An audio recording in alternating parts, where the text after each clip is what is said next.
Salé, la team. Ça fait un bail que j'ai pas fait de vidéo ASMR. Enfin, que j'en ai posté, parce qu'en vérité j'en ai fait, mais elle me plaisait pas. Donc aujourd'hui, on repart sur une base classique, histoire de se remettre dedans. On va partir sur l'histoire de Belveth. Donc ça va être parti. Donc bien évidemment, c'était un perso de League of Legends. Pour ceux qui suivent pas trop, il y a une playlist qui s'appelle League of Legends où je fais tous les personnages de A à Z. Pour le moment, on en est à B. On en a pour encore un long moment. Et c'est parti tout de suite pour la citation de Belveth. Ce monde ne sera pas oublié. Je le remplacerai tel un enfant dévorant ses parents. Ça a donc été dit par Belveth. Et ensuite, on va avoir une petite présentation de Belveth, l'impératrice. Cauchemardesque, née d'une cité dévorée, représente la fin de Runeterra et le début d'une monstrueuse réalité de sa propre conception.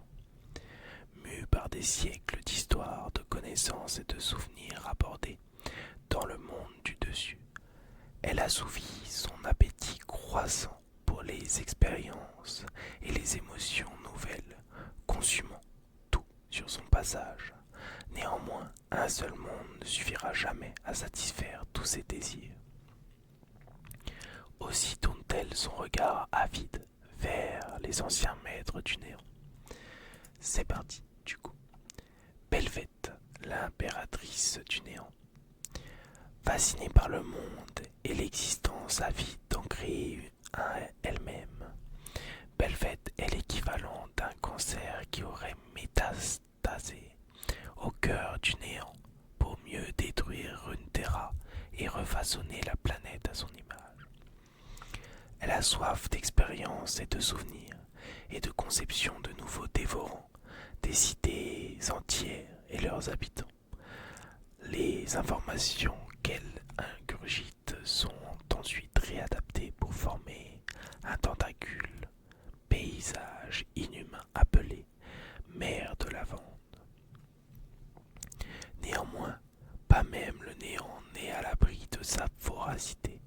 Elle se répand en son sein avec la force d'un océan primordial, obligeant tout et tous à se soumettre à son mode de désir ou disparaître. Bien que Belveth vienne à peine de faire ses premiers pas à Runeterra, la menace de son émergence planait depuis des millénaires, résultat d'une réaction allergique du néant à la réalité naissante. La dimension du vide absolu, jadis immaculée et paisible, fut en effet irrémédiablement bouleversée lorsque l'existence vit le jour. Ces entités individualisées de force luttèrent contre des siècles et des siècles pour tenter de se libérer du choc de la souffrance. Elle effaçait tout ce qu'elle consumait, et c'est ce qui restait dans leur sillage destructeur qui inspira le nouveau nom de cette dimension, le néant.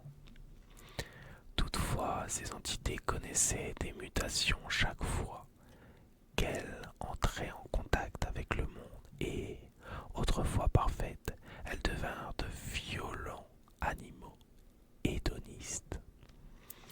Le néant changea également.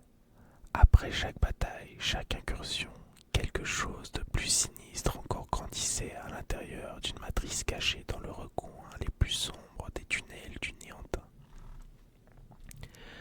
Des bâtiments de la lumière, des membres proto-humanoïdes qui se tendaient sans but précis.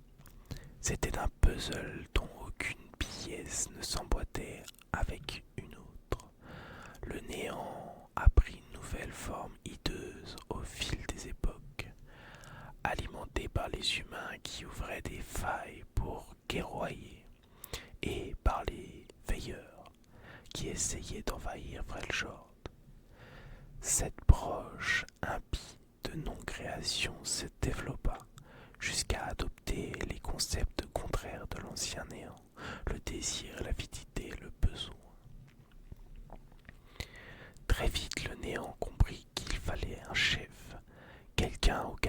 chose capable de décrire le nouveau chapitre terrifiant des mondes du dessus et du dessous. Un chef capable de communiquer avec ses humains et de leur annoncer l'événement d'une nouvelle ère et de récolter leurs émotions et leurs souvenirs lorsqu'ils livreront une guerre vaine pour sauver leur civilisation. Belveth est ce chef, cette impératrice cauchemardesque est née des souvenirs, des expériences et des émotions d'une cité portuaire et de l'océan attenant que le néant a dévoré. L'esprit de Belveth renfermait des millions d'années de reconnaissance, parfaitement préservée, quasi omnisciente. Elle planifie la destruction de Runeterra et du domaine de ses ancêtres, les Veilleurs. À ceux qui ont la chance d'avoir une valeur stratégique à ses yeux, Belveth ne ment pas, ne pose aucune question et ne cache pas la vérité. Elle dit simplement ce qui est dit, car en raison de la nature même du néant, la victoire est assurée et il est inutile d'en dire plus. Quant à ceux qui la contrarient, ils découvriront que sa forme humaine n'est que le fruit de son adaptativité. Ce n'est que lorsqu'elle déploie ses ailes gigantesques qu'elle révèle sa véritable apparence dans toute son horreur. Ironie du destin, les tribus de Shurima antiques avaient un terme pour décrire ce qu'elle est, signifiant approximativement Dieu de l'oubli. Il désignait une divinité impitoyable qui pouvait supprimer toute chose et la remplacer par elle-même. Sans éprouver la moindre haine, les Shurimiens bâtissèrent la ville de Belveth d'après ce mythe. Mais des centaines d'années passèrent, et le véritable sens de ce mot finit par disparaître des mémoires, sauf peut-être celle de la créature qu'est devenue cette ville. Et voilà, c'est parti pour l'histoire de Belveth. C'est une très bonne biographie, hâte de lire l'histoire. Ok, c'est parti directement. Kaléidoscope hypnotique du Sharingan. Hein, comment ça, on n'est pas en train de lire Belveth? Non, en vérité, il y a juste marqué Kaléidoscope. C'est juste une petite référence à Naruto pour ceux qui l'auront. Ça a été écrit par Jared Rosen. D'accord, marmonne Keisa en observant la silhouette qui s'étend autour d'elle. Les ailes du monstre de 20 bras d'envergure dominent son champ de vision, du moins le champ de vision que lui impose la demi-douzaine de bras humains qui maintiennent sa tête contre le mur. La masse de la créature continue à croître jusqu'à remplir l'océan cauchemardesque qui lui sert de foyer. Chacune de ses dents étincelantes fait désormais la taille d'un homme adulte et grandit encore et encore et encore. Ses 4 yeux prédateurs fixent Keisa avec un détachement glacial et avec appétit, difficile à dire à cette échelle. Keisa préférerait nettement quand cette chose avait forme humaine. D'accord, répète-t-elle. Elle est incapable de bouger, son armure est paralysée. La peur, l'armure qui la protège est en réalité un parasite, l'une des créatures les plus basiques engendrées par le néant. Est-elle vraiment capable de ressentir la peur? Quoi qu'il en soit, son corps est figé sur place, et à moins d'une intervention inattendue pour Keisa, son esprit se mit à réfléchir à toute allure. Ah, un dernier baroud d'honneur, tiré sur le mur derrière elle avec ses canons, puis se diriger vers la bouche de la créature, sa gueule. Mais le monstre est rapide et énorme. Rapide et énorme. Génial.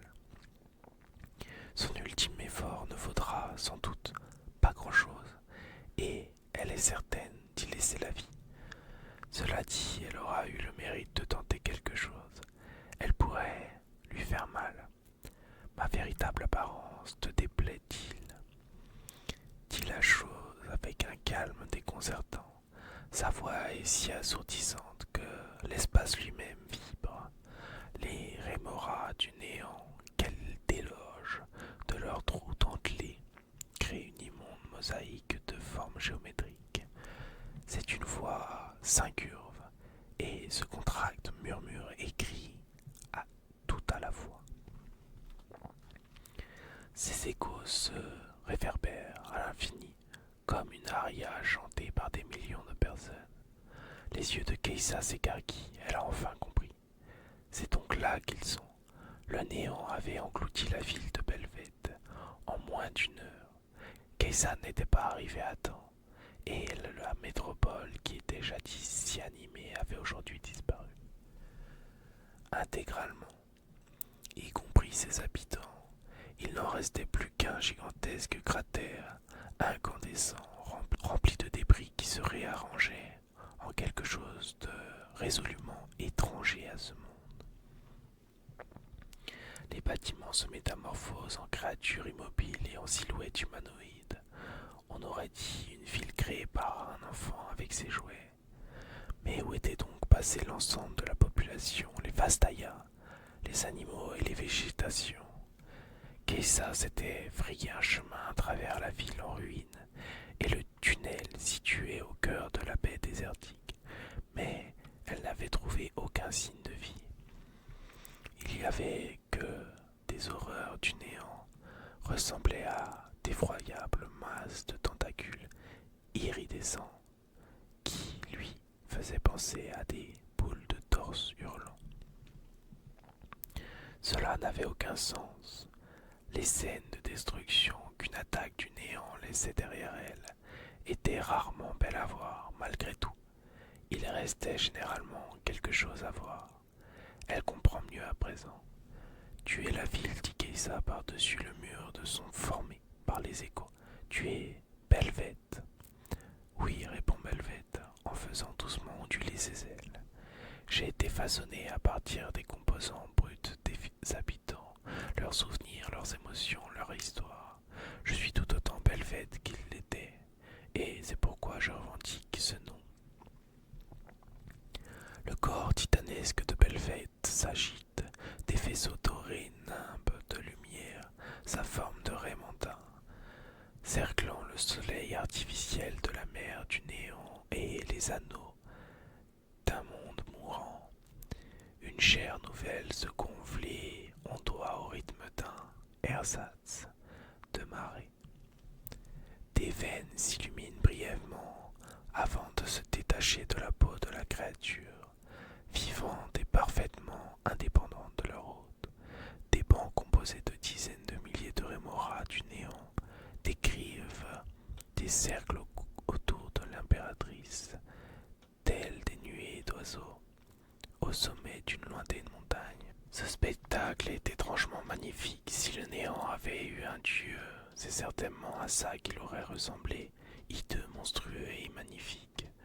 Keïssa est tellement absorbée par le spectacle qui se déroule sous ses yeux qu'elle ne remarque pas tout de suite que les bras qui la maintiennent contre le mur l'ont non seulement relâchée, mais aussi reposée au sol. Il y a tant d'informations à digérer d'un coup.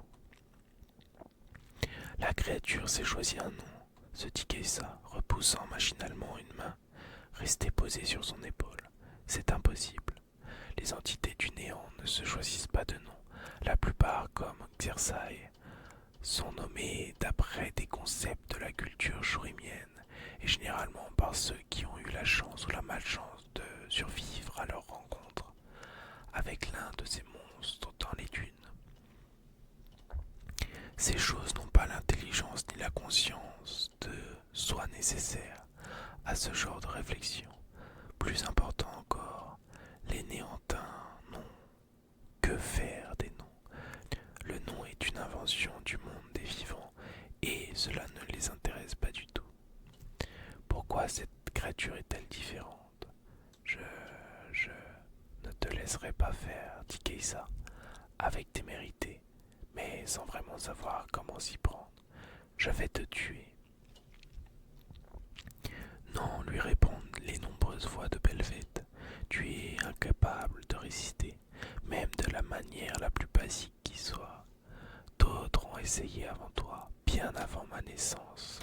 Tous et soient soi-disant héros maniaient des armes qui pensaient capables de vaincre le néant, mais tous, tous ont fini par être consumés. Les infimes fragments qui restaient d'eux ont servi de sel à la mer de Lavande. Parmi ceux qui se sont dressés contre nous, vous n'êtes que 2 à avoir survécu, et toi seul as encore tous tes esprits. 2. Toi et ton père. Keïssa sent alors un poids grandir dans sa poitrine. Ses pensées s'affolent. Elle est au bord de la crise de panique. Mais elle sait qu'elle doit rester concentrée sur ce qu'il se passe maintenant. Elle ne peut pas se fier à cette espèce d'impératrice. Cette abomination de la nature, la personnification même du massacre indiscriminé. Tu mens, lance Keïssa, c'est impossible. Je ne mens pas, Keïssa, c'est inutile. La victoire du néant est inéluctable. Les mensonges, les demi-vérités et les questions sont donc futiles. Fais preuve d'ouverture d'esprit et je te montrerai. Soudain, l'espace se contracte. Le corps gigantesque de Belvède se contorsionne et se rétracte pour adopter une forme plus petite et familière. Elle entame sa descente en silence, planant au-dessus de Keïssa, tandis que des vrilles et des pédoncules oculaires se réarrangent pour former un fac-similé de tête humaine, ovale et segmentée. Les 2 visages de Belvède observent leur spectatrice, puis la créature se drape dans ses ailes et prend à nouveau l'apparence d'une éminente femme. Son rapetissement est bien plus répugnant que son déploiement, pense Keïssa. Il est tout aussi grotesque, mais beaucoup moins spectaculaire. Si tu es encore en vie, c'est uniquement parce que j'en ai décidé ainsi, déclare la tête humaine d'une grave et monocorde. Mais ça, tu l'as sûrement déjà compris. Keïssa veut la contredire, mais son regard se pose sur le sillon de 20 mètres qu'elle a tracé dans le sol lorsque Belvède l'a projeté en arrière. Un peu plus tôt, celle-ci avait agi si vite que Keïssa n'avait pas eu le temps de comprendre ce qui lui arrivait. L'impératrice avait ensuite pris une forme colossale, au moins 200 fois plus grande que la précédente, en moins d'une minute. Elle doit aussi contrôler l'approche cauchemardesque qui l'enveloppe, la soi-disant mère de Lavande. Alors ce n'est pas vraiment le moment de la contredire. Keïssa fait de rapides calculs dans sa tête, ses yeux parcourant les alentours, pour comprendre à quoi elle a affaire exactement. Le visage humain de Belvède tressaille sous le coup de la curiosité. Il sourit puis se met à l'imiter. Keïssa sait bien que c'est peine perdue. À quelle vitesse une personne peut-elle réfléchir? À quelle vitesse peut-elle réagir face à tout cet amas de biologie humaine, à toute cette matière grise dans l'intervalle nécessaire à un fin stratège pour échafauder son plan? Belvède calcule des centaines de millions de possibilités chaque seconde grâce aux souvenirs et aux connaissances qu'elle a volées à tous ceux qui, un jour, ont foulé le sol de l'ancienne cité, soit un nombre incalculable de personnes. L'expérience de toutes les personnes qui ont été confrontées à des ennemis impitoyables depuis la formation de Runeterra pourrait rejaillir dans le réseau neuronal de cette chose, être catalogué, disséqué, étudié en long, en large et en travers avant même que Keïssa ne puisse cligner des yeux. Qu'est-ce qu'on fait maintenant? Demande Keïssa. Qu'est-ce qu'un seul petit plan quand votre adversaire en a des milliers? Suis-moi, dit l'impératrice, se trouvant et voltant à travers des bancs de coraux, mutants qui s'inclinent avec déférence sur son passage. Keïssa hésite et observe son hôte flotter silencieusement au milieu du chaos des bâtiments incomplets. Des membres fantômes de micmac, de demi-objets cousus ensemble et des structures nacrées comme si elles se promenaient dans un jardin de fleurs. Super, pense-t-elle. Même selon les standards du néant, ça reste étrange. Pose-moi toutes les questions que tu veux, ajoute Belvette. Cette phrase attire l'attention de Keïsa. D'accord, alors premièrement, qu'est-ce que tu es demande Keïsa, qui la suit en gardant une distance de sécurité.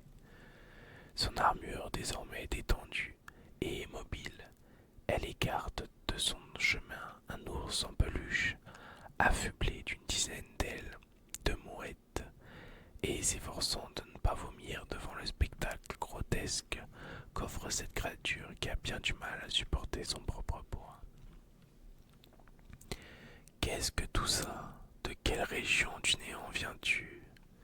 Je suis le néant, répond Belvette, et ceci est ce que nous deviendrons. Mais tu as dit que tu avais créé à partir des habitants, à partir de la ville. Tu veux dire que tu veux devenir la ville? Non, le néant existe depuis des millénaires, avant même que les premières étoiles ne s'embrassent dans le vide qui entoure ce monde. Nous existons, nous étions parfaits, uniques et silencieux, puis vint ensuite le son. La réalité naquit de ces murmures et elle nous consuma. Nous fûmes pervertis par son influence brisée, transformés. Malgré tous nos efforts, nous pûmes redevenir ce que nous étions auparavant. Mes ancêtres, les veilleurs, essayèrent d'envahir et de détruire l'existence, mais celle-ci corrompit. Ils désirèrent alors être vénérés, ils eurent soif de connaissance. Et ils furent trahis en un instant, ils avaient changé si profondément, tout cela pour finir rejeté. Cela les remplit d'une haine indescriptible. Ils décidèrent alors qu'ils feraient tout pour annihiler la réalité tout entière. Belvette flotte jusqu'à un précipice qui surplombe une immense abîme.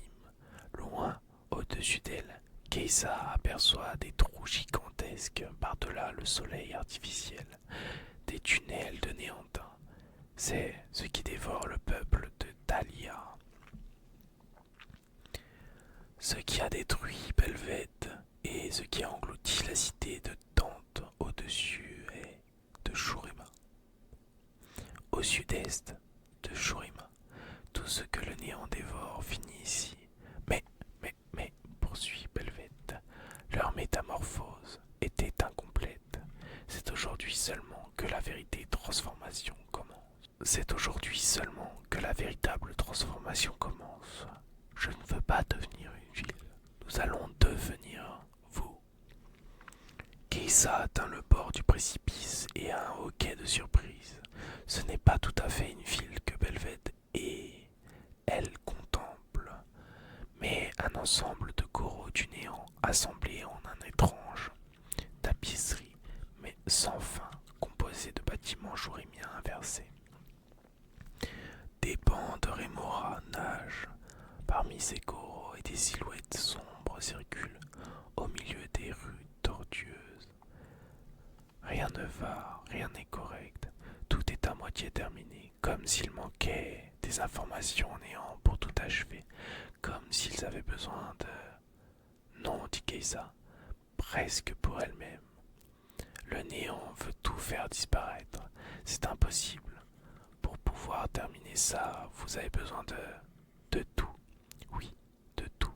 Je suis le néant, je dévorerai votre monde jusqu'à ce qu'il n'en reste plus rien. Et j'existerai car de ce que tu pourras faire ne pourra m'en empêcher. L'impératrice se tourne vers Keïsa déterminée. Voici ce que je te propose, fille du néant. Ton monde doit périr pour que le mien puisse vivre. Mais ceux qui ont existé avant nous, les veilleurs, je suis un affront. La création les consume et ils nous détruiront, toi, moi et tout le reste pour mettre fin à leur souffrance. S'ils devaient réussir à s'enfuir de leur prison, rien ni personne ne pourrait les arrêter. Ce serait alors la fin de tout. Keïsa plonge son regard dans les faux yeux de Belveth, sentant une envie macabre de la provoquer monter en elle. Tu veux nous annihiler, pourquoi? Je t'y aiderai. Aide-moi à détruire les veilleurs, et j'épargnerai les tiens. Pendant un temps, un mois, un an, ou plus encore, qui sait, peut-être découvriras-tu une arme ou un héros capable de me pourfendre durant cet intervalle. Tu ne trouveras rien, bien sûr, mais tu peux toujours essayer. Je t'offre une chance. C'est toujours plus que ce que les veilleurs t'offriront. Keïsa bouillonne de rage. Belveth se retourne pour regarder en contrebas son nouveau monde prenant forme. Et si je refuse? Et si je refuse? Et si je te tue, ici et maintenant? Tu ne peux pas, répond Belveth. Tu n'as ni la volonté, ni le savoir, ni la force nécessaire pour y arriver. Je suis ton seul espoir. L'armure de Keïsa se met soudain à trembler violemment. Terrifiée, elle fait chauffer ses propulseurs. Keïsa tente de contrôler son parasite par la pensée, mais il semble savoir quelque chose qu'elle ignore. Essayant de le maîtriser, elle détourne son regard de Belveth, juste le temps de... Oh non! La pointe acérée de l'aile de l'impératrice la frappe en pleine poitrine et la soulève du sol. Keïsa tente, tant bien que mal, de se libérer. Elle lance tout ce qu'elle a. Une pluie de projectiles s'abat sur l'impératrice. Des boules d'énergie violettes filent vers elle, et les rayons de la lumière capables de couper en deux des néants normaux s'écrasent contre sa peau semi-transparente. Mais rien n'y fait. Toutes ces attaques sont sans effet. Fille du néant, tu trouveras les veilleurs et confirmeras mes dires, où ta lumière sera étouffée et tu rejoindras les autres dans le néant. Ceci n'est pas une menace, c'est une promesse. Belveth dessert son emprise et Keïsa s'élance dans le ciel artificiel qui surplombe la mer extraterrestre de Belveth. La ville lavande scintille. En contrebas, ses fenêtres couvertes de matière bioluminescente et de choses répugnantes, informes et dégoulinantes. Alors que Keïsa emprunte l'un des tunnels des Néantins et se dirige vers la lumière aveuglante du jour, l'impératrice reporte son attention sur la ville et ses désirs. Keïsa émerge dans les sables du sud de Shurima et rebondit sur les dunes comme une balle de caoutchouc. Les restes incandescents de Belveth fument tranquillement au loin.